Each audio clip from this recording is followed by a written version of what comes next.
So the Armageddon box has been revealed. How did it shape up though against the last one? When we got 10th edition, we got the Leviathan box. Now that we know everything that's in Armageddon, let's take a look. Which one's better? So when it comes to the Space Marine Command Squad, we got the Captain in Terminator armor back in 10th edition. For me, and although Terminators are pretty cool, he hasn't seen a lot of play. His rules aren't particularly good. So for me, he's a 2 out of 5. And what do we get in the Armageddon box? We get the Captain with the Relic Shield. So he's wearing a different type of armor mark, which means he can attach to different units. That makes him a little bit more versatile. Terminator's in 10th, and who knows, maybe they'll be better in 11th. But at the moment in 10th, they are a bit lackluster. So I think this guy is more of a 3 out of 5. So far, that's 1-0 to the Armageddon box.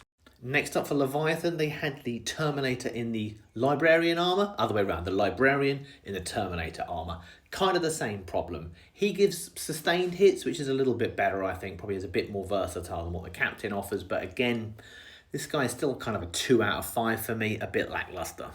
In the Armageddon box, again, you get a Librarian. This one, not in Terminator armor, so a bit more versatile what he can attach to with some different rules. He gives that invuln save. So I think, again, probably going to give this one to the Armageddon box. That makes it 2-0 to Armageddon. Then we had this bad boy, the Lieutenant with the combi weapon. A standout unit for the whole of 10th edition, 5 out of 5. Incredible rules, sees competitive play in so many lists. This one's going to be hard to beat. And we'll compare him against the Jump Chaplain, as there is no direct equivalent from the Armageddon box. Jump Chaplain's cool, obviously not so useful in detachments and chapters that have +1 to wound naturally. He does look pretty cool, but we're going to give this one to Leviathan, so 2-1 to Armageddon.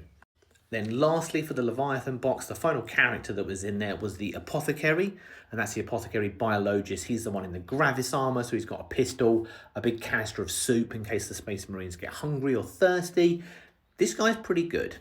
The Gravis units are quite limited with your Eradicators and your Aggressors, but he does give out lethal hits. That is pretty spicy.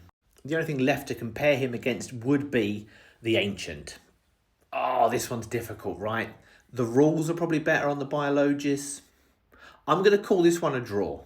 We're going to keep it as 2-1 still to Armageddon, but I do look forward to painting that banner. Now, both of these boxes came with a unit of veterans. Back in Leviathan, you got the Stern Guard vets. So again, probably more like a 3 out of 5 as a unit. They don't see a ton of play. They can be very nice though. They can dish out a ton of mortal wounds and aren't a complete pushover in a fight either. If we compare that against the veterans that we get in Armageddon, we get these guys. These are the